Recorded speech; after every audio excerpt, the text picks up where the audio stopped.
Good evening. So happy you're tuning in to Good News on Entertainment tonight. I'm Carley Boyette.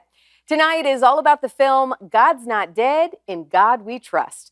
Many of you have probably seen at least one of the movies in the franchise, right? But the best news is about this latest film, it is a standalone. You can head to the theater and watch this one without ever having watched any of the others. I mean, the other movies are great as well, so we don't want to discourage that either, but you get what I'm saying.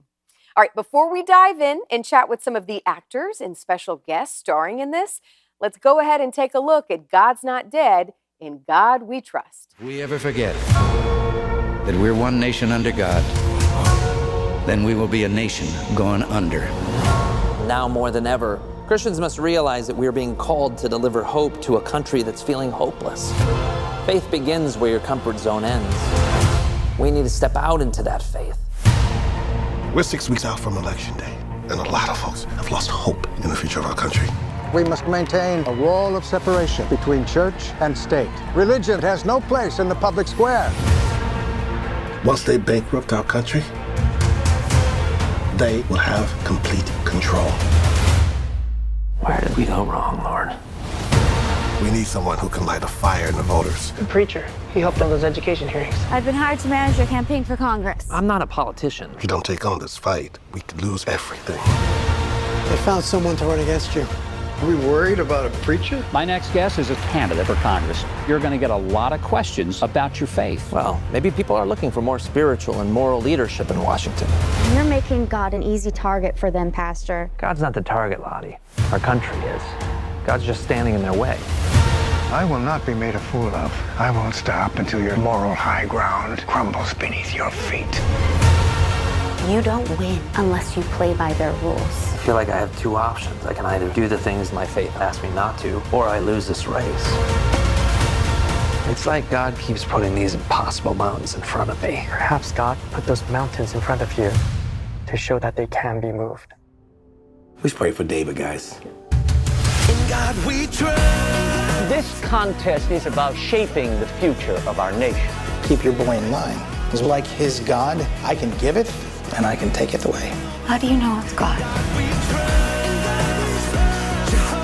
Reverend Hill, your beliefs are a textbook example of Christian nationalism. Whenever anyone of faith promotes a policy that you don't like, you label them a Christian nationalist. We need to stand up. Send a message to Washington. Tell them you're not ready to give that power up. You have the power to change things. Not me, not him, you. In God we trust. And without God, democracy will not and cannot long endure. David, good to see you again. So nice to see you as well. Thanks for having me back. Oh, as always, appreciate it. So I'm thinking, I watched this movie that you're in, and I'm like, you're so good in this role. Like, I wonder if a political, if that's going to be in your future running for office, because you just fit so perfectly. And then I'm doing some research for our interview again here today. And then I see you have this podcast and it's the White House. And I'm like, yes, he's doing it. And then I remember, I'm like, oh, David White, it's a play on words. Yeah, it's not the White House pod, Dare to Dream. It's not about, hey, let's go to the actual White House and talk about politics all the time. But there is something to this where you are really phenomenal in this role, these speeches that you give, and it looks pretty good on you. I'm just saying. What say you, David? It's funny. It's a funny thing because I have certain friends that have said that for years, right? They're like, you should be the president, or and most of the time almost all the time you're thinking, going, good grief, it'd be terrible if I was the president, But I do love that movie, Dave, about ironically, when he's the lookalike, and then he gets dropped into to being the president. Yeah. Well, talk about timing with this film. I've had a chance to talk with Governor Huckabee, who I just love chatting with him. We'll get to that in a moment. But, it's so interesting. There's no way that the writers and the creators of this, and you guys knew, when you were filming all of this, you would have known that it was going to come at a time where it's just so needed, the message and kind of rallying the believers to vote. And I'm not telling anyone who to vote, where to vote, but it's just the matter of getting involved. Yeah. I mean, that's the irony of our conversation here is that, the story is, I play a pastor, Reverend Dave, and he's back, and the incumbent passes away. There's 4 weeks before the election. The guy that he'd be running against basically hates God, wants to stamp God out of culture, out of country. And they come to him and say, "Hey, we want you to actually run for this seat in Congress." Now, like most Christians, like most people, I don't want to be involved in politics. Politics is a dirty business. And the irony is that here you go. There's a stat that says 40 million American Christians don't vote in presidential elections. Why? Because it's a dirty business. They don't want to be involved. And so we take just that launching point for this movie, which is an underdog story about a guy who doesn't want to step out of his comfort zone, yet God seems to always have a way of saying, "No, I want you to step out for such a time as this." Well, and it's interesting, because I've been guilty of it. I think we all have. No, I don't want to get into politics. I don't want to do that. But as a mom with kids, you can't escape it. Our kids go to school, certainly if they go to public school, if they are your laws and everything, government is all around it. You're in it whether you realize it or not. Yeah, exactly. And I think this movie is also, though, it's universal in the way that it's not even just about whether or not you want to get involved in politics, even though it's set against a political backdrop. It is about whether or not you want to step out in that area that you feel, God is saying, "No, I don't want you to be always in your comfort zone." Sometimes you have to be uncomfortable, right? He pushes us out, right? There's the whole thing that he keeps us in a waiting room to stretch us, to teach us that faith is the assurance of things not yet seen. So it's like,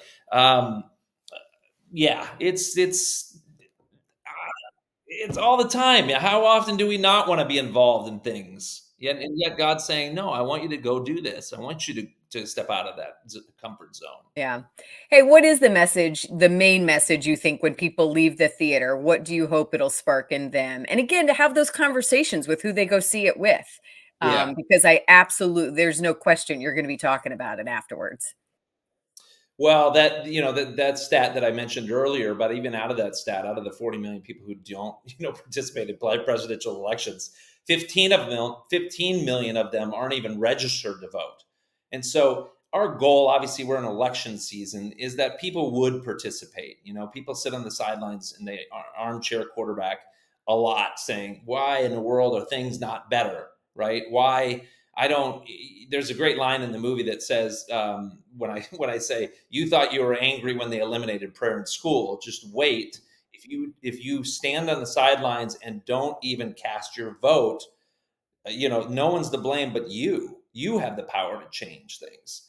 And so our goal and our hope is that, yes, they first and foremost, they're entertained, they're inspired in their personal journeys and their faith walks, but also that they would take the next step and at least just get out and vote. What's next for you? I always like checking in with you. You always have so much going on. I know this has taken up a lot of your time here recently, but anything else that we can kind of look forward to? We're so thankful for you leading the charge, really, kind of with faith-based entertainment, family-friendly entertainment. We're again just so incredibly thankful that, and then now, as you mentioned, even other people getting on board. There's so many people now that I think are in your camp. Well, the camp is, I think they realize that there's an audience there and it's been underserved for too long, and so obviously that was, where I'm going to go in the future, I'm not sure. I have some ideas about what's next, and it doesn't involve running for office, for the record. Uh, but I am excited to venture into some different areas that I haven't been in before, or haven't been in a long time.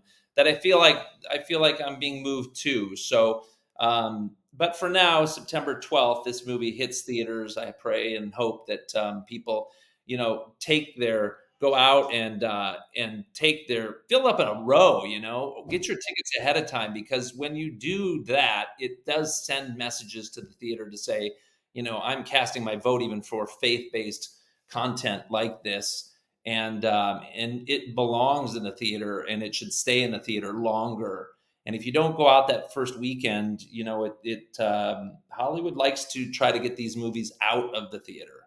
So I would say try to even just get involved with that. Just buy a ticket first and foremost for September 12th. Notdead.com. There are more ordained ministers in Congress right now than ever before in all of American history, and that includes both sides of the aisle. Why do you think that is, David? Well, with everything that's gone on, the pandemic, the recession, political divide, maybe people are looking for more spiritual and moral leadership in Washington. We hear this phrase, and it'll be thrown at you a lot. What about separation of church and state? These days, separation of church and state has been reduced to a catchphrase. As much as no one wants to admit it, the line between church and state can be pretty blurry sometimes. Well, it can, but if you talk like that, you're probably going to get into some trouble. Oh, Governor Mike Huckabee, I'm so excited to get some time with you.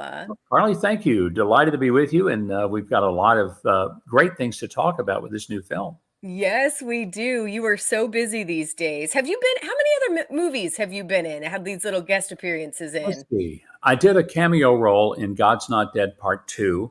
Seems like I did something, some other film that, it was, again, a cameo role. Yeah. See, these are the best acting jobs because you can just be yourself. I'm always trying to give hey, if these movies need just a reporter or, a TV host. I would love to do, a serious role sometime. I was an actor back in high school and college, and it would be fun to give it a shot. But I think, they're still waiting to give me my big audition for the Oscar-winning role that I'm waiting to have. Oh, well, you keep doing good in these smaller roles, and we'll see what God does later. Man, tell me about this film. What I love about this is that it's a standalone film. So even though you were in one of the other ones, I do appreciate, especially in today's climate, I think timing is so exciting as well to see what God does, because this film is just so rich for the political climate that we're in right now. Yeah, Carley, I think when the script was written, there's no way they could have predicted exactly where our country would be. But this film is as timely as any film I have seen in years.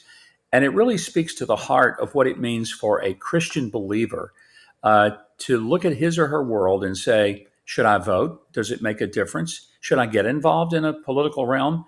And yet the film, God's Not Dead Part 5, which is subtitled In God We Trust, is not a film about politics per se. When I say that, it's about politics. It's about voting. It's about issues. It's about taking a stand.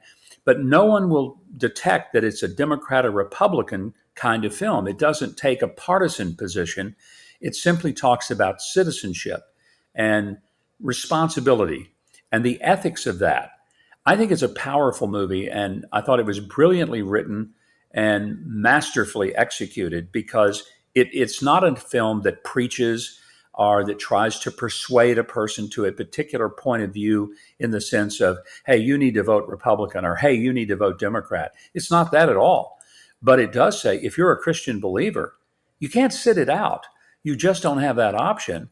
And then it gives you reasons why. That's what I thought made it such a powerful film. And David White, who is one of the key players and is part of PureFlix, which has created this series, I personally think this may be the best of the series. There's been 5. They've all been great. But one of the things they've done well, and you mentioned this, is it's a standalone. If you didn't see the first 4, it's not like, well, I won't know where I am. It's totally unnecessary to have seen God's Not Dead 1, 2, 3, 4, because 5 is unto itself just a great film. And maybe it's because I'm in it, Carley, but I think it may be the best one of the 5. It's interesting. In the clip that you're in that we're going to show, you say, as you're interviewing him, you say, listen, there's more, ordained, ministers in Congress. Is that true? I don't think I really realized that. Yeah, it is true. Most people think that if you, are a minister, whether you're liberal or conservative or whatever you may be, well, you just shouldn't be involved in politics. Well, that's nonsense. There have always been ordained people. But the interesting little fact, there are more ordained ministers in Congress right now than ever in our 240 plus year history. So I would bet if you polled Americans, there's not 3% of the country who would know that or believe that. Yeah, I just thought that was so interesting. You know, when you hit on something that I think I've been guilty of at certain seasons in life as well, whereas believers, we sometimes go, well, we know God is in control. We know God is sovereign. You know, he's going to have his way anyways. So why not just go ahead and take the back seat and let's just, let it play out? Yeah, if we live that out in the rest of our lives, when we're driving down the interstate, we just let go of the steering wheel and say, "Hey, God's going to," it's like the old thing, "Jesus, take the wheel." It's a wonderful song by Carrie Underwood. It's not a good way to practice really driving tips. So that's why we don't do it that way.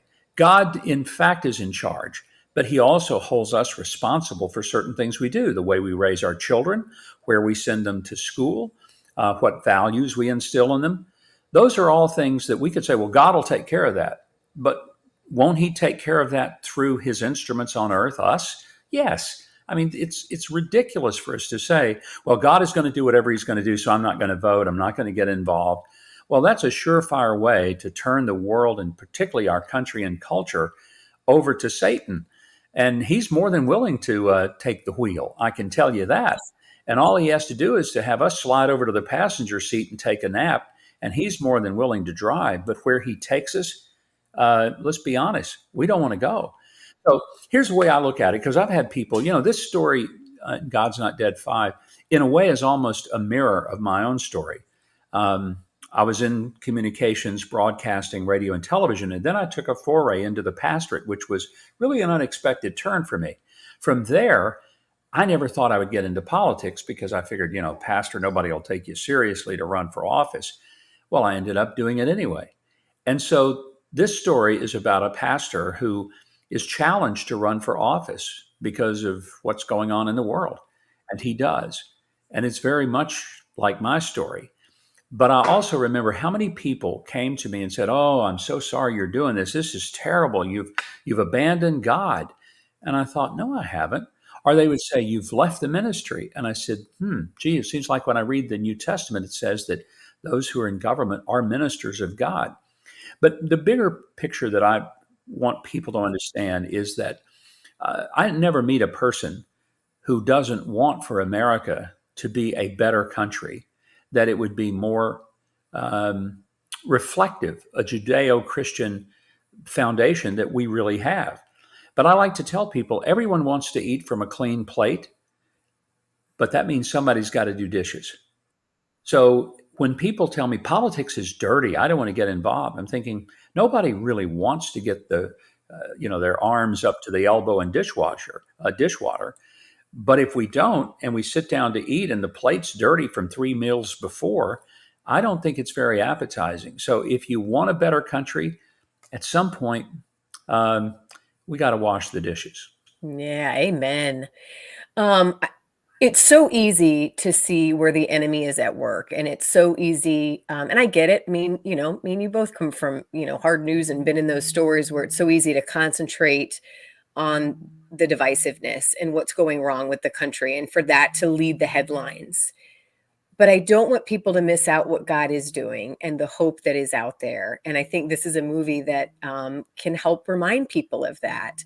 So I just want to hear from you, and that as believers and Christians, there is stuff to get excited about and see where God is moving. It is happening. And when Jesus tells us that we are the salt and the light, he didn't say we could be, should be, ought to be. He said we are. So if there's a decay in the culture, which there is, and we're seeing our world kind of disintegrate around us with values that are the antithesis of biblical truth, then we have to accept that the reason that's happening is because the salt has lost its savor. The fact is, salt was a preservative in the first century. It was not a seasoning so much for food as it preserved food. In those days, there were no Yeti coolers. There were no refrigerated trucks. So the only way to preserve food was salt.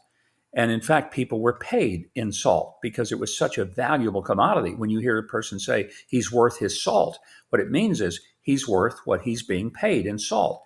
Roman soldiers were paid in salt. The word salary comes from the word salt. When Jesus said, "You're the salt of the earth," what he meant was, you're the only thing that's keeping our culture from disintegrating into something that is putrid, ugly, and rotting. So if you look around the country, you look around the world, and you say, boy, this country is really messed up, then I would say there's the reason you need to get involved in civic affairs. Because if you're not salting that which is rotting, it only rots more and does it more quickly. So true. I love that. Well, what's your message as we get ready to close here to get people? It's so important. Again, what I do, I promote a lot of these faith-based movies and I want them to do well. What's your message in supporting the people and, the business of faith entertainment these days? We're in a really exciting place. I feel like where it's at a level that it's never been before. And it's important that people show up. Carly, two big things here, I think. One is the message of the movie is incredibly timely and powerful. People ought to see it for the message itself. And quite frankly, Hollywood needs to see the success of Christian films because they might begin thinking that America needs more of them, or at least America wants more of them. So it needs to be financially viable. Secondly, hey, this film is well done. It's not a cheesy, hey, let's do a Christmas pageant, get out the bathrobes and the broom handles. We're going to play shepherd boys. Its production quality is second to none. And if people will buy tickets, buy them for themselves and buy them for others, they do two things. They get a great message out there at a time we need it. And they send a message that America really does want faith and family-based films. They want the production quality to be great, but they want the stories to impact people and to touch people. God's Not Dead, Part 5, it does just that. We both know that you're losing truckloads of cash each day that this project is stalled. You've made assurances that you can't keep. And you don't have a prayer without my money. Like I said, mutually beneficial. Well, either way, it's illegal to influence a campaign. If we do agree to this, I don't want you even talking to Reverend Hill. Fine. But then it's on you to keep your boy in line. As much like his God, I can give it, and I can take it away.